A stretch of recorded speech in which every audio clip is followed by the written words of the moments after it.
오늘 본문의 말씀은요, 어저께 본문 토요일 날 매일 성경 본문의 말씀입니다. 시편 56편의 말씀인데요. 이 시편 56편의 말씀은 어떤 말씀이냐면 다윗이 인생에서 가장 고난 가운데 있을 때, 가장 힘든 고난의 삶을 살아갈 때, 그때 다윗이 눈을 들어 하나님을 바라보고 하나님을 의지함으로 말미암아 그 고난의 기간을 은혜 가운데, 믿음 가운데 잘 승리했던 그 신앙의 고백이 바로 오늘 시편 56편의 말씀이 되어집니다. 그래서 우리가 이 코로나 어려운 시기를 지나가는데요, 오늘 이 말씀이 정말 우리에게 이 고난의 가운데 힘이 되고 은혜가 되고 능력이 되는 귀한 말씀 될 수 있기를 주님의 이름으로 축원합니다. 오늘 말씀 처음 보시면은요, 그 제목이 이렇게 나와 있습니다. 다윗이 가드에서 블레셋인에게 잡힌 때에 쓴 시라, 이렇게 말합니다. 다윗이 가드에서 블레셋인에게 잡혔을 때에 그때를 회상하면서 다윗이 쓴 시가 오늘 시편 56편의 말씀입니다. 자, 배경을 잠깐 설명드릴까요? 다윗이 골리앗을 죽인 다음에 사람들이 사울은 천천히요, 다윗은 만만이라, 인기가 하늘을 찌릅니다. 그때 그 말을 듣고 누가 시기합니까? 사울 왕이 시기하게 되어집니다. 그래서 그 시기한 마음이 들어오자 사울 왕이 다윗을 죽이려고 달려듭니다.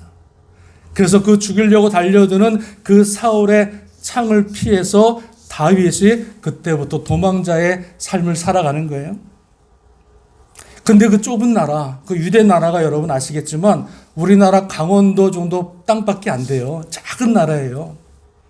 사울 왕이 군사 3,000명을 데리고 다윗을 죽이려고 쫓아다니니 여러분 그 좁은 땅에서 말이 안 되죠. 금방 잡히고 죽을 수밖에 없죠. 그런데 다윗이 도망가고 또 도망 다니는데 어디까지 도망가냐면 다윗이 오늘 본문에 보니까는요, 블레셋 땅이라고 하는 곳까지 들어가요. 블레셋 땅이 어느 나라입니까? 바로 자기가 죽였던 골리앗의 나라예요. 원수의 나라예요. 자기 나라에서 피할 데가 없으니까 마지막 그가 선택한 곳이 어디냐? 바로 적군의 나라 블레셋, 그 골리앗의 땅에 들어가는 거예요. 근데 들어갔는데 그 블레셋 사람들이 다윗을 알아봤을까요? 못 알아봤을까요? 알아봤을까요? 못 알아봤을까요? 뭐 핸드폰 있는 것도 아닌데, 아니 뭐 사진 있는 것도 아닌데 어떻게 알아봤을까요? 유명하니까. 아니 다윗은 유명한데 얼굴은 모르잖아요. 얼굴은. 근데 다윗이 블레셋 땅에 들어갈 때 바로 전에 아히멜렉 제사장을 만나서 그 성전 안에 있는 진설병 떡을 먹고요, 나올 때 뭘 받고 나오냐면 그 제사장이 갖고 있었던 골리앗을 죽였을 때 갖고 있었던 골리앗의 칼을 갖고 있었어요. 근데 골리앗은 키가 큰 사람이라 칼도요, 큰 칼이에요. 긴 칼이에요. 그러니까 그 골리앗의 칼을 내게 달라 하고 그 칼을 가지고 지금 블레셋 땅에 들어간 거예요. 다윗의 손에 뭐가 있어요? 블레셋 땅의 영웅인 골리앗의 칼을 들고 있으니까 참 다윗도 바보 같지요. 그걸 가지고 들어갔을 때 골리앗 사람들이 그를 알아보고 가드 왕 앞에 가게 되어졌는데 그 가드 왕 앞에서 죽을 찬스, 그러니까 죽을 수밖에 없는 그 상황에서 다윗이 그 위기를 어떻게 모면합니까? 블레셋 왕 앞에서 미친 채 하고 침을 흘리면서 그 성전의 그 왕궁의 그 문을 벅벅 긁으면서 미친 사람 노릇을 하는 거예요.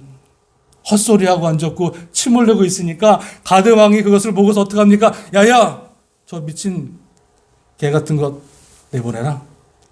그래가지고 하나님의 은혜로 블레셋 땅에서 죽임을 당하지 않고 그 다윗 왕이 생명을 얻고 나오게 되어집니다. 그때 다윗이 그때를 기억하면서 쓴 시가 바로 시편 56편의 말씀입니다.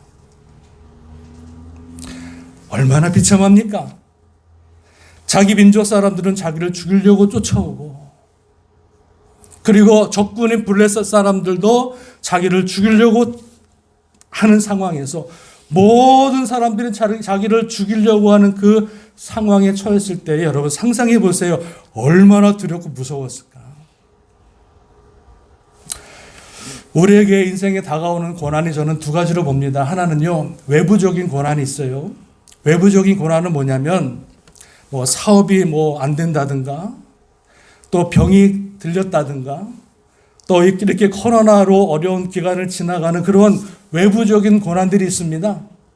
그런데 이 외부적으로 다가오는 고난은요, 우리가 얼마든지 이길 수가 있어요. 얼마든지 이길 수가 있어요. 정신을 바짝 차리고 하면은요, 얼마든지 고난에 찾아와도 우리가 이길 수가 있어요. 아니, 이 고난들은요, 어쩌면 우리를 더 강하게 만들지도 몰라요. 외부적인 고난은. 그런데 또 하나 고난이 있다. 그게 뭐죠? 내부적인 고난이 있어요. 그건 뭐예요? 사람들로 다가오는 고난이 있는 거예요. 사람들로 다가오는 배신. 나를 어렵게 하고, 나를 힘들게 하고, 나를 죽이려고 하고, 나를 모함하는 그런 내부적으로 찾아오는 고난들이 우리에게 있다는 거예요. 여러분, 사람한테 당하는 고난은요, 평생 가요, 평생 가. 그 마음의 쓴뿌리가 되고 상처가 되어져서 얼마나 힘들지 몰라요. 근데 다윗이 겪는 고난은 외부적인 고난과 내부적인 고난을 지금 다 겪고 있는 거예요. 어디를 가도, 어느 곳에 가도 숨을 곳이 없고, 또 어디를 가도 자기의 삶을, 자기의 생명을 유지할 수 없는 그런 아버지 극박한 고난의 삶, 많은 사람들이 자기를 배반하고 죽이려고 달려오는 그 상황 가운데에 그 고난의 기간을 다윗이 어떻게 승리하며 이겨냈을까? 오늘 시편 56편에서는 다윗이 이 고난 가운데 승리할 수 있었던 비결 세 가지를 우리에게 말씀해 주고 있습니다. 오늘 이 세 가지의 말씀이요, 어려운 가운데, 고난 가운데 있는 저와 여러분들에게 큰 도전이 되고 은혜가 될 수 있기를 주님의 이름으로 축원합니다. 자, 간단히 말씀드릴게요. 하나는, 첫 번째는 뭐냐면 그 인생의 가장 힘든 고난의 때 다윗이 어떻게 그 고난을 이겼냐면, 여러분 3절, 4절 말씀을 우리 읽어보겠습니다. 같이 읽습니다. 시작. 내가 두려워하는 날에는 내가 주를 의지하오리. 내가 하나님을 의지하고 그 말씀을 찬송하올지라. 내가 하나님을 의지하였은즉 두려워하지 아니하리니 혈육을 가진 사람이 내게 어찌 하오리까. 이렇게 말씀합니다. 다윗이 모든 것이 막혀있는 그 어려운 고난의 시간에 누구를 바라봅니까? 전능하신 하나님을 바라보고 의지합니다. 내가 하나님을 의지하고 그 말씀을 찬송하올지라. 내가 하나님을 의지하였은즉 두려워하지 아니하리니 혈육을 가진 사람이 내게 어찌하리까. 여러분, 우리가 고난을 당할 때 어떤 사람들은요, 더 사람들을 의지하는 경우가 있어요. 내 물질을 의지하는 경우가 있어요. 내 경험을 의지하는 사람들이 있어요. 그러나 다윗은 고난이 닥칠 때에 사람이나 물질 이런 것들을 혈육을 의지하지 아니하고 전능하신 하나님, 우리의 생명을 주관하시는 전능하신 하나님 앞에 모든 것을 의지하며 주님 앞에 나와 주님을 바라보는 모습을 우리에게 보여주고 있습니다. 여러분, 힘들 때 주님을 의지하십니까? 여러분, 정말 여러분 고난의 삶 가운데 정말 주님을 의지하십니까? 이것은요, 보통 믿음이 아닙니다. 우리가 말은 하나님 믿는다고 하지만, 내가 주님 믿는다고 하지만 내 인생을, 내 삶을 어려운 고난 기간에 정말로 하나님을 의지한다고 하는 것, 하나님만 바라본다고 하는 것은요, 보통 믿음이 아니에요. 숨을 곳을 찾기보다는, 사람들을 찾아가서 자기의 어려움을 나누기보다는 전능하신 하나님 앞에 나와 자기의 모든 것들을 아뢰고 의지하는 그 모습이 바로 다윗의 신앙의 모습이었음을 우리에게 말씀해 주고 있습니다. 특별히 다윗은 하나님을 의지할 때 뭘 의지했냐면, 보니까는요, 하나님의 말씀을 내가 찬송하올지라 이렇게 말씀해 주고 있어요. 하나님을 의지한다고 하는 것은 뭘 의지하냐면요, 전능하신 하나님 말씀을 의지하는 거예요. 믿으십니까? 막연하게 주님 의지하는 것이 아니라 성경 66권에 나와 있는 하나님의 약속의 말씀들을 내가 바라보고 읽고 믿고 그 말씀을 의지하는 것, 그것이 바로 하나님을 의지하는 삶인 줄로 믿습니다. 생명의 말씀. 힘들 때 여러분 하나님 말씀 읽어보세요. 평상시에는 그 말씀이 꿀같지 않다가 그냥 한 귀로 듣고 흘리다가 고난의 기간에 고난의 삶을 살아갈 때 하나님 말씀 읽으면은요, 그 말씀이 하나하나가 다 나에게 하시는 말씀이라. 그 말씀 한 절 한 절이 얼마나 은혜가 되는지. 하나님의 말씀으로 들리고 생명의 말씀으로 들려서 그 말씀을 내가 꽉 붙들고 주님께서 나에게 약속하신 그 생명의 말씀을 꽉 붙들고 그 말씀 가운데 살아가는 것, 그것이 바로 뭐예요? 하나님을 의지하는 삶인 줄로 믿습니다. 하나님 말씀은 어제나 오늘이나 영원토록 변치 않기 때문에 그 말씀 한마디 한마디 내가 붙들고 살아갈 때 하나님의 그 의지하는 그 인생을 통해서 아름다운 주님의 영광을 허락하실 줄로 믿습니다. 다윗은 도망자의 삶을 살아가면서 주의 말씀을 의지했습니다. 또 하나, 그 고난의 삶 가운데 다윗은 어떤 모습을 우리에게 보여줬냐면, 여러분 보실까요? 다윗은 하나님을 의지할 뿐만 아니라 주님 앞에 간절히 눈물로 기도를 드립니다.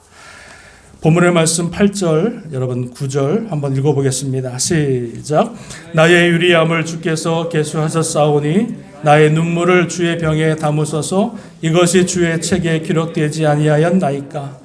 내가 아뢰는 날에 내 원수들이 물러가리니 이것으로 하나님이 내 편이심을 내가 아나이다. 다윗이요, 주님 앞에 기도하는 거예요. 기도하는데 어떻게 기도했어요? 눈물로 기도하잖아요. 오늘 8절에 보니까 나의 유리함을 주께서 계수하셨사오니 나의 눈물을 주의 병에 담으소서. 정말 유명한 말씀입니다. 나의 눈물을 주님의 병에 담으소서. 이게 뭐예요? 얼마나 많은 눈물을 흘렸길래 다윗이 얼마나 많은 고통 가운데 눈물을 흘렸기에 그 눈물을 주님께서 갖고 계신 눈물의 병에 담으소서. 이건 뭐예요? 하나님 내 눈물의 기도를 들으소서, 응답하소서, 그 말씀 아닙니까? 다윗 주님 앞에 기도할 때 눈물로 기도하고 눈물로 아뢰었을 때에 하나님께서 그 다윗의 눈물의 기도를 들으시고 그를 지키시고 보호하시고 그분 주 다윗과 함께 하신 줄로 믿습니다. 우리가 신앙생활할 때, 제가 신앙생활할 때 보면은요, 참 안타까운 것은 뭐냐면 신앙생활을 하면 할수록 눈물이 사라지는 걸 느껴요. 예전에는 하나님 말씀만 딱 봐도 막 눈물이 나왔거든요. 너무나 은혜가 되는 거예요. 한 말씀 시편 하나 읽으면은요, 막 눈물을 쭉 흘려가지고 성경책에 다 젖었거든요. 그렇게 은혜가 됐어요. 근데 지금은 성경을 봐도 눈물이 안 나와. 이게 어찌 된 일인지 모르겠어요. 설교를 준비하면서 10번, 20번은 본문을 계속 읽는데도 눈물이 안 나오는 거예요. 예전에는요, 찬양할 때 찬송가 1장부터 마지막 600장까지 막 찬양하면은요, 1장부터 2장까지 3장 계속 하면서 막 눈물로 찬양하며 주님 앞에 감사와 감격으로 찬양했던 기억들이 있어요. 그런데 지금은 찬양을 형식적으로 하게 되고 입술로만 뻥긋뻥긋하지 내 마음의 찬양, 눈물의 찬양이 안 나오더라. 기도할 때도 예전에는 참 눈물로 기도 많이 했는데, 성도들 위해서 눈물로 참 기도 많이 했는데, 요즘은요, 제가 성도를 위해서 눈물로 기도할 때마다 눈물이 안 나와요. 왠지 모르겠어요. 제가 타락한 거죠. 성도들 위해서 눈물로 기도할 때마다 눈물이 나오고, 그 성도분들의 아픔과 어려움과 고난이 정말로 내 고난과 아픔이 되어서 주의 종이 기도할 때 그분의 마음을 헤아리면서 눈물로 기도해야 되는데 그게 잘 안 되더라. 제가 예전에 여러분 처음에 교회 와서 했던 말씀 기억나십니까? 제가 만약에 제 눈에 눈물이 목사가 눈물이 안 나오면 그때 제가 교회 관두겠다. 더 이상 목사로서의 자격이 없는 거예요. 목사가 정말로 주님을 사랑하고 성도를 사랑해서 눈물로 기도할 수 있는 목사가 되어야 되는데 그 목사의 눈에 눈물이 안 나온다. 그러면 끝난 거예요. 안약이라도 붙은 거예요. 얼마나 마음이 아픈지. 다윗이 여러분 주님 앞에 기도할 때 나의 눈물을 주의 병에 담아주소서. 주님 앞에 눈물로 기도했던 그 다윗의 모습 여러분 우리 가운데 보여주기를 주님의 이름으로 축원합니다. 우리가 신앙생활할 때 주님 앞에 나올 때에 흘려야 될 눈물이 몇 가지가 있어요. 첫 번째는요. 무슨 눈물이냐면 첫 번째는 회개의 눈물이 있어야 됩니다. 회개의 눈물. 나의 연약함과 나의 부족함을, 나의 그 죄성을 바라보면서 주님 앞에 눈물로 기도할 수 있는 회개의 눈물이 있어야 돼요, 여러분. 주님 잘못했어요. 용서해 주세요. 이거 회개 아닙니다. 내 가슴을 찢으며 내 옷을 찢으며 내 마음을 찢으며 주님 앞에 통한과 회개와 자복의 눈물을 흘릴 수 있는 회개의 눈물이 우리 가운데 있어져야 될 줄로 믿습니다. 회개하지 않아요. 요즘 사람들은요. 아무리 하나님의 말씀을 들어도 마음이 강박해서 회개하지 않습니다. 여러분 회개의 눈물을 흘리시기를 주님의 이름으로 축원합니다. 또 흘려야 될 눈물이 있어요. 자녀를 위한 눈물이죠. 예수님께서 십자가를 지러 가실 때에 많은 사람들이 주님을 바라보고 옵니다. 그때 주님이 돌아서서 뭐라 그럽니까? 나를 위해서 울지 말고 너희 자녀를 위해서 울라. 그러니까 우리가 흘려야 될 눈물은 뭐냐면 우리의 자녀들을 위해서 눈물로 생명을 고 기도해야 되는 거예요. 창세기 21장에 보니까 하갈이 이스마엘과 함께 쫓겨납니다. 아브라함한테 쫓겨나죠. 떡 몇 덩이를 가지고 광야로 쫓겨나가요. 그때 그 하갈이 그 광야에서 먹을 것을 다 먹고 그 어린 자식을 안고 그 광야에서 죽어가는 그 이스마엘을 품에 안고 눈물로 기도합니다. 하나님 살려주세요. 이 아들을 살려주세요. 하나님 이 아들을 생명을 구원해 주세요. 눈물로 광야에서 기도할 때 하나님 뭐라 그러십니까? 그 하갈의 눈물의 기도를 하나님이 들으셨고 그리고 그 이스마엘을 하나님이 살려주시고 그 이스마엘에게 또 다른 민족을 내게 허락하리니. 저와 여러분들이 자녀를 위해서 흘릴 수 있는 그 눈물, 그 기도가 우리 가운데 있어지기를 주님의 이름으로 축원합니다. 또 우리가 흘려야 될 눈물이 있어요. 병들었을 때, 연약할 때. 히스기야 왕이 여러분 나이 39살에 사형 선고를 받습니다. 다 정리하라. 끝났다. 그때 히스기야 왕이 어떡합니까? 벽에 얼굴을 대고 눈물로 하나님 앞에 기도합니다. 하나님, 내가 지금까지 하나님 앞에 신령과 진정으로 행했던 것을 기억하셔서 눈물로 살려달라고 기도했을 때에 하나님께서 그 히스기야의 기도를 들으시고 그의 기도와 그의 눈물을 보시고 그의 수완을 15년 연장시켜 주셨더라. 눈물의 기도가 있어야 돼요. 힘들고 어려울 때, 병들었을 때, 우리의 영혼이 병들었을 때, 우리의 육체가 병들었을 때 주님 앞에 눈물의 기도가 우리에게 필요하다는 말씀입니다. 또한 우리가 흘려야 될 눈물이 있습니다. 화해와 용서의 눈물이 있어야 되는 거예요. 창세기 33장에 보면은요, 에서와 야곱이 만나 목을 안고 부둥켜 앓면서 막 웁니다. 눈물을 흘립니다. 화해의 눈물을 흘립니다. 이전까지는 원수로 살아왔지만 그 에서와 야곱이 딱 만나는 순간에 눈물을 흘리면서 화해하며 그의 죄를 용서하며 하나 되는 그 화해의 눈물을 그들이 흘린 줄로 믿습니다. 여러분 그 눈물 우리 가운데 있어지기를 주님의 이름으로 축원합니다.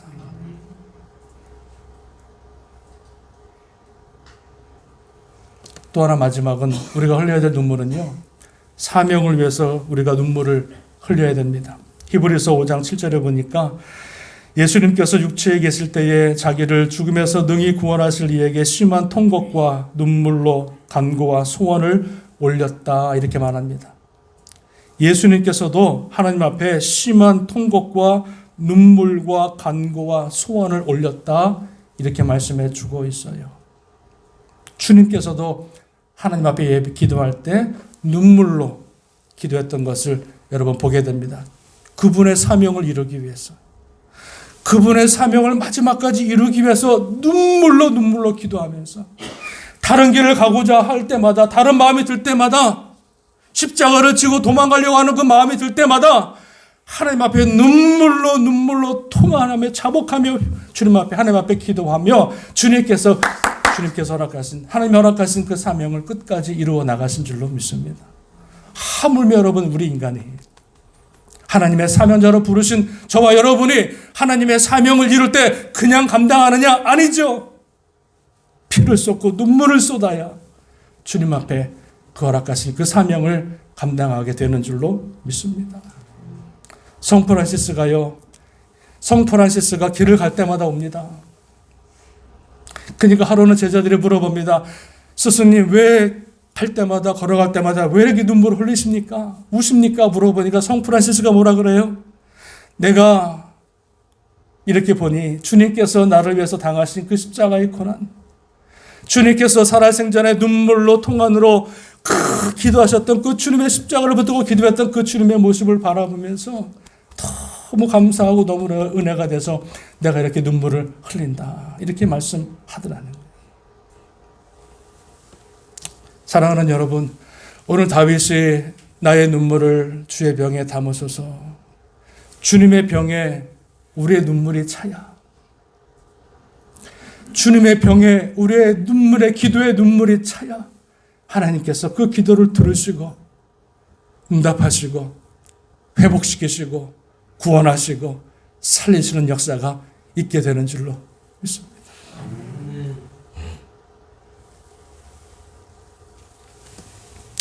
마지막 하나입니다. 다윗이 고난의 때에 그의 신앙의 모습은 뭐였냐면, 여러분, 다윗은 그 어려운 모든 것들을 다 주님 앞에 맡겨드립니다. 12절 13절 말씀 한 번 더 읽어보시겠습니다. 시작. 하나님이여, 내가 주께 소원함이 있사온즉 내가 감사제를 주께 드리리니 주께서 내 생명을 사망에서 건지셨습니다. 주께서 나로 하나님 앞 생명의 빛에 다니게 하시려고 실족하지 아니하게 하지 아니하셨나이까. 이게 뭐예요? 하나님 앞에 감사제를 드린다는 거예요. 그러면서 뭐라 그러냐면 주께서 내 생명을 사망에서 건지셨음이라, 이렇게 말씀해 주고 있어요. 다윗은요, 하나님께서 내 모든 기도를 들으시고 응답하셔서 나를 마지막 때 반드시 살리시고 승리하게 하실 것을 믿고 감사제를 드리고, 그리고 확신 가운데 주님 앞에 자기의 모든 삶을 다 맡겨드리는 그런 모습을 오늘 본문에서 보게 되어집니다. 맡겨버리는 것, 내가 그 문제를 안고 끙끙 앓고 있는 것이 아니라 그 문제를 주님 앞에 탁 맡겨버리는 것. 맡겨버리는 건 뭐예요? 바닷물에 그냥 그 문제를 빠뜨려 버리는 거예요. 나의 문제를 내가 안고 있으면 그 문제가 나의 문제가 되지만, 그 문제를 주님 앞에 맡겨드리면 그때부터는 그 문제가 누구 것이 되죠? 내 것이 아니라 주님의 것이 되어서 나의 모든 어려움과 고난과 아픔들을 주님 앞에 맡기게 되어지면 주님께서 그것을 맡으시고 가장 아름다운 모습으로, 가장 선한 모습으로 아름답게 응답하시고 역사하실 줄로 믿습니다. 시편 55편 22절에 내 짐을 여호와께 맡기라. 그가 너를 붙드시고 의인의 요동함을 영원히 허락하지 아니하시리로다. 우리의 모든 짐을 다 맡겨버리면 주님께서 우리를 붙드시고 반드시 하나님의 승리의 삶을 살아가게 하실 줄로 믿습니다. 다윗이 자기의 모든 삶을 맡겼을 때에 사무엘상 23장 14절에 이렇게 말합니다. 사울이 다윗을 매일 찾되 하나님이 그를 그의 손에 넘기지 아니하시니라. 그 좁은 땅 3,000명의 군사를 이잡듯 찾았지만 하나님께서 다윗이 그 모든 것들을 맡기고 나아갔을 때 하나님이 사울의 손에 다윗을 넘기지 아니하셨더라. 그를 붙드시고 그와 함께 하셔서 그를 통해 하나님의 아름다운 영광을 드러내신 줄로 믿습니다.